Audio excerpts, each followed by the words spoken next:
Official na nga pong nag-I do ang OPM singer-songwriter na si Jonella sa kanyang longtime partner na si Macy Mendoza sa isang garden wedding. Sa kanyang Facebook post, nagbahagi pong Marilag hitmaker ng isang sulyap sa kanilang espesyal na araw. Makikita sa larawan ni Macy habang naglalakad sa aisle suot ang kanyang wedding gown. Matatandaang naging viral ang kanilang engagement noong November 2025 matapos mag-propose si Jonella sa kalagitnaan ng kanyang The Grace Tour concert sa New Frontier Theater kung saan bukod sa kanyang proposal ay nagkaroon din ng worship session. Sa harap po ng libo-libong fans, inalala ng singer ang hirap na pinagdaraanan nila ng kasintahan.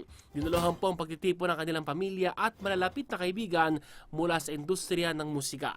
Si Macy ang nagsilbing inspirasyon sa mga sikat na kanta ni Jonella at tumulong sa kanya upang muling mahanap ang alab sa paglikha ng musika matapos sa mga personal na pagsubok na kanyang naranasan. So syempre, congratulations, Team and Macy!